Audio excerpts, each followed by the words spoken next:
While she would become one of the giants in the high school volleyball coaching profession, Barbara McManus began her career with no prior playing or coaching experience.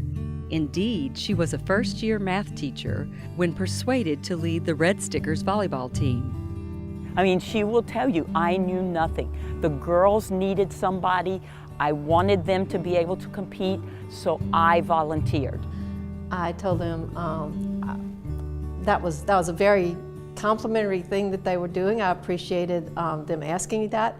However, while I loved sports and went to all the games, was always the manager or the scorekeeper when I was here going to school, I don't have the ability to play the sports very well. So I thought it might be good for them to get another person to coach the volleyball team. Well, they didn't agree with me, and they were pretty persistent.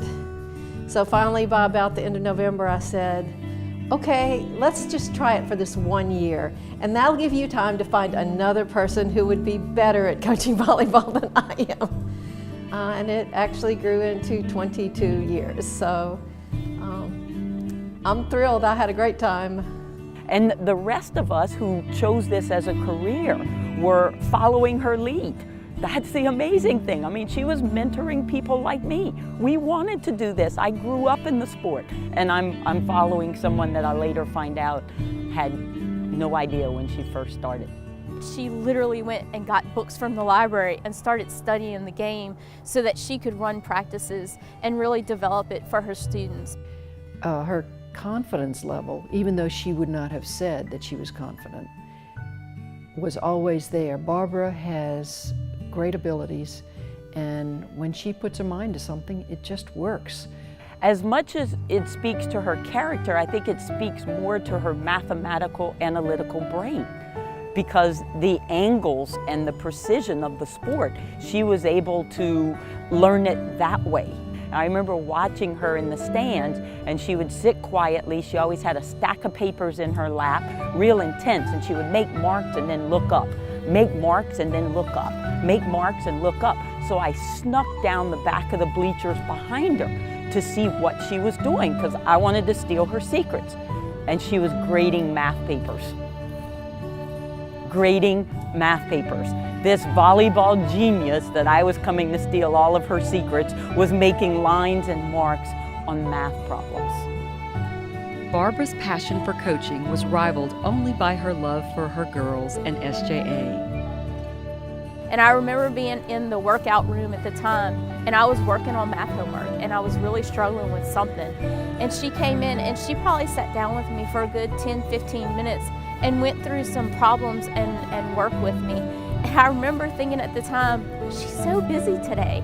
But it always went back to us and what was in the best interest of her students, her players, and she really cared for us. She just was a big inspiration to everyone, just to do their best. She was just always positive, just sitting there clapping all the time, just, hey, everyone do good. Never anything negative, always positive. Her love for SJA is so very deep that I'm sure if we'd have asked her to run the cafeteria, anything that we would have asked her, she would have said yes. She would have believed that we believed in her, and she'd do what she could and it would work. That's her attitude, which is just phenomenal. Though slight in stature, Barbara is the rock upon which SJA's proud volleyball tradition is built. I'm a part of Barbara's legacy. And the women that you see in the audience, and when I go anywhere in Baton Rouge and say, oh, you're at St. Joseph's Academy? Yes, what do you do? Well, I used to coach volleyball. I always start with that. And I teach PE. And they say, oh, I played for Barbara Mack. And their eyes light up. That you can't ask for a better legacy than that. She was always there for us.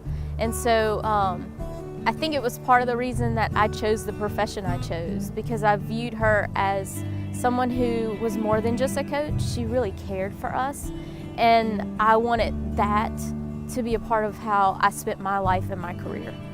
That's what keeps pulling me toward the sport, is what it can give to the students and what they can bring from it to their later life. She's just she's got a super ability to understand and also to be able to coach people at all different levels of talent themselves. And I am 100% positive if it wasn't for Barbara McManus, I would not be here today.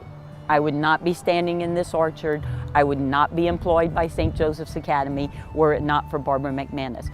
But I've always thought of it as something that we all built together. It's nothing that I did. It's something we all did together. That's how any sport has to evolve. That's just her style, is always to look for where is your talent, where is that kernel of goodness that I can help grow. That's Barbara. Barbara, I'm just so proud of you, and I just wish you the best. You really had an inspiration in my life for me to improve on anything and everything I did, and I hope that this day is extra special. I'm sorry I can't be there with you, but just rejoice and enjoy. Barbara McManus, St. Joseph's Academy, class of 1966, and member of the 2015 Athletic Hall of Fame induction class.